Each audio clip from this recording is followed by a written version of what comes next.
All right, we're back with section two. Check the conditions for calculating a confidence interval for the slope B of a population regression line. So before we go ahead and calculate or construct that confidence interval, we need to check four conditions here: linear, normal, equal SD, and random. Actually, there's technically a fifth one with the 10% condition applying in some cases. So linear means that the form of the relationship between x and y is linear. So for each value of x, the mean value of y, denoted mu sub y, falls on the population regression line mu sub y equals alpha plus beta x. The normal condition for each value of x, the distribution of y is approximately normal. Equal SDs for each value of x, the standard deviation of y is the same.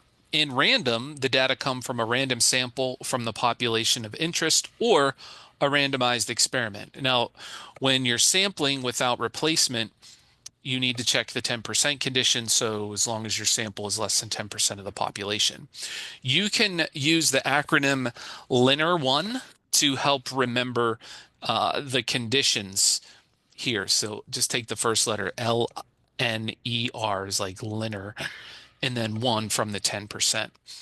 Okay, so here's how we check the conditions one by one. For the linear, we examine the scatter plot to see if the overall pattern is roughly linear. Make sure there's no leftover curve pattern in the residual plot.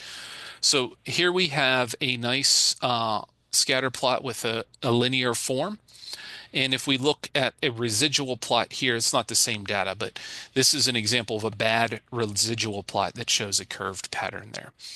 Okay, for normal, you make a dot plot, stem plot, histogram, or box plot, some kind of display like that, of the residuals and check for strong skewness or outliers. Now, because we rarely have enough observation to check for normality at each x value, we create one graph of all the residuals to check this condition. If the graph shows no strong skewness or outliers, it is plausible that the distribution of y is approximately normal for each x. Now, simulation studies suggest that inference about the slope will be reasonably accurate in some cases, even when the distribution of residual has strong skewness or outliers, if the sample size is large, like greater than or equal to 30. Now, to determine if there's equal standard deviation, you look at the scatter of the residuals above and below the residual equals zero line in the residual plot. The variability of the residuals in the vertical direction should be roughly the same as roughly the same from the smallest to the largest x value. Common violations of this condition include a less than pattern.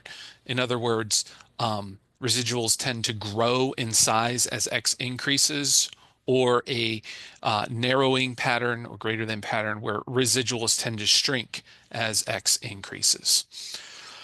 For the random condition, we ensure that the data come from a random sample from a population of interest or a randomized experiment. If not, we can't make inferences about the larger population or about cause and effect.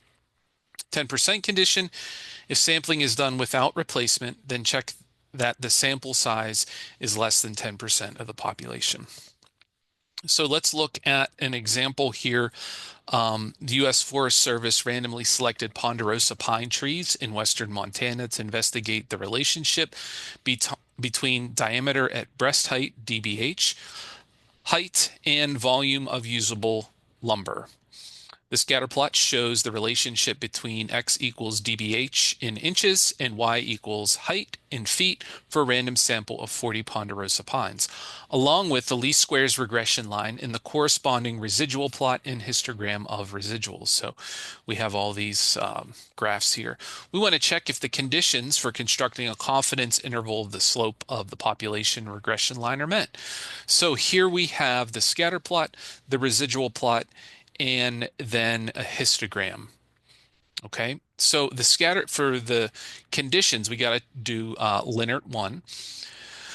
Linear, the scatter plot shows a linear relationship between dBH and height, so it's roughly linear. There's no leftover curved pattern in the residual plot. They're seemingly randomly scattered about the line y equals 0. Normal, the histogram shows no strong skewness or outliers. There's a roughly normal symmetric kind of shape. The standard deviation in the residual plot did not see a clear widening or narrowing type of pattern. And the sample was random because it was 40 ponderosa pines in western Montana. So to check these conditions, also we have to check that the sample size is less than 10%.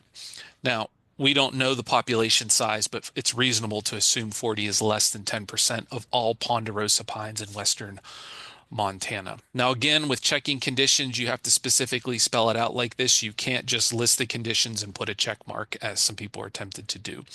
Now, on the AP exam, as with all inference procedures, you have to check the conditions before calculating a confidence interval for the slope.